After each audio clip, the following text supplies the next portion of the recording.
Yeah. Good old California. Mitch Perry. He's around all the pot plants. He can't remember. Yeah. It's the Topanga Canyon. Right on.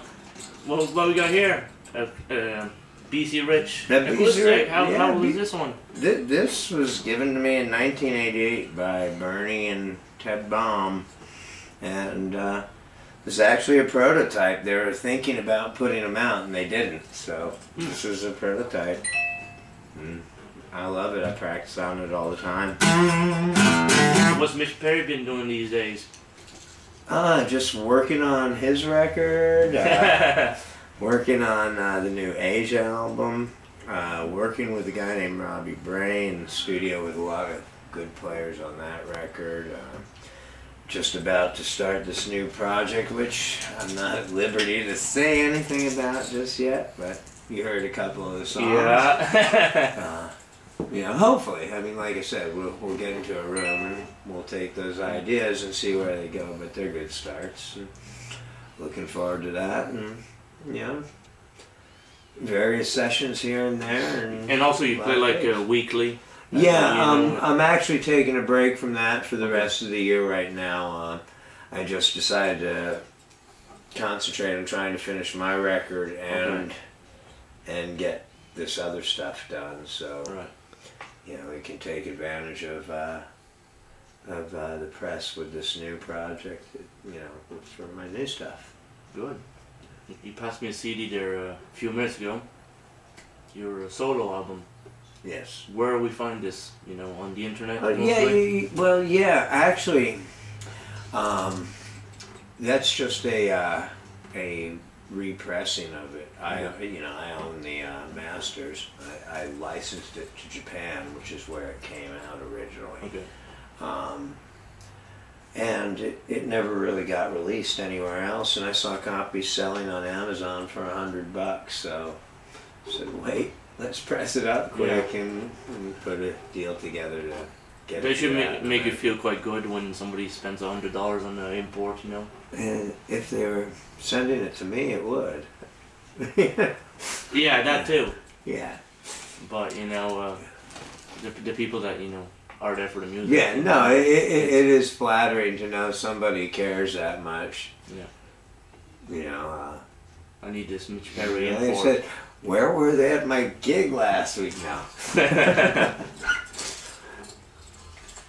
Also, you mentioned the Ozzy Osbourne years. You auditioned twice for Ozzy. Twice, yeah. Yeah, couldn't make up his mind.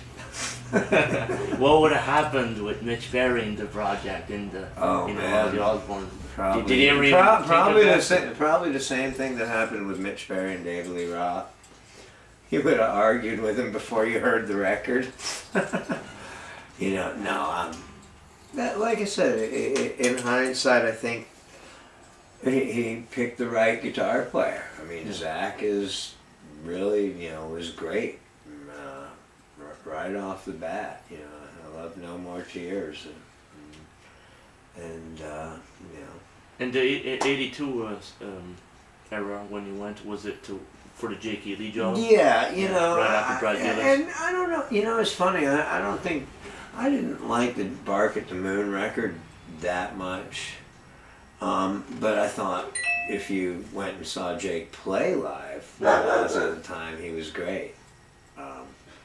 It didn't come off on the record, you know, but he definitely did a great job live with him. Guaranteed. Going to David Lee Roth, a short stint with David Lee Roth, you know, what exists, you know, of this? Is there stuff that is, you know, like sessions? Oh, no, we didn't need nothing? no, absolutely nothing. Nothing. Nothing. Memories. Just memories. Yeah, you know, and it was so funny because I just ran into Matt Bissonette, the bass player, and we haven't seen each other since back when that all went down. And the first thing he says to me is, Mitch, so tell me what happened. I'm like, dude, I wanted to find out from you. Did I tell you what he said? No. Mitch, we heard you told Dave his songs were gay. Was it true? You Not don't in so recall that? many words. But they were. Mitch Perry, everybody. It was funny. So basically, you know, you went toured the world. Where's your best place to play? You know, Oh man, of you know, memory? I mean, it's funny. I love touring Australia. It's one of my favorite countries. You know, Europe's always a great place to visit, but you stay out of the country long enough, and you become a very patriotic American.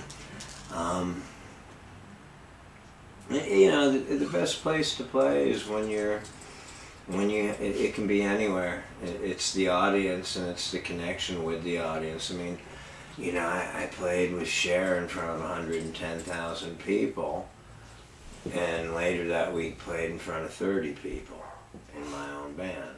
Yeah. I made more money at one gig, and I had a real serious musical buzz at another. Yeah. You know, and I mean, I got more fulfillment out of the smaller gig, but you know, that's because of You're playing what you. what you're playing, What you're and playing. who you're playing to, and you know what they're there for. And, you know, I think you could have been Jimi Hendrix reincarnated on Cher's stage. Nobody cared. That's true. That would be well said. You know, I mean, it's not about that. You know, and that's great. But, you know, it's not. My point is, it's not the people. It's not the place or how big. It's you know, it's the music you're making. And what you get out of it, Yeah. and be happy. Yeah, that's why we, you know, I mean, and that holds true for a lot of great players. I mean, all the guys who sit in with me on Wednesdays, you know, and they come down, and believe me, it's not a career-sustaining gig. You know, we play because we love to play, you know, and you know, we manage to find a way to not have to pay for parking. But you know, everyone who does it, you know, comes because they love to play. Yeah. You know.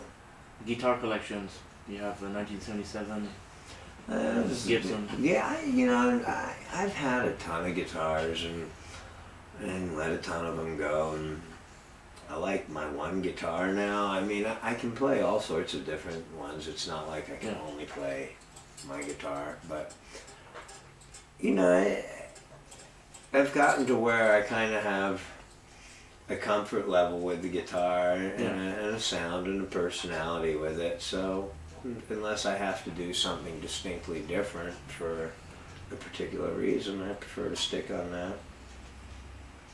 It's one beautiful guitar, I'll tell you. Yeah.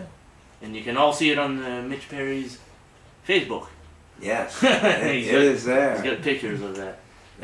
Amplifiers, you know, you're going to different amps now. Albions, I just signed a non-exclusive deal with them, and great company. They're brand new, really good sounding amps, and relatively inexpensive for the quality.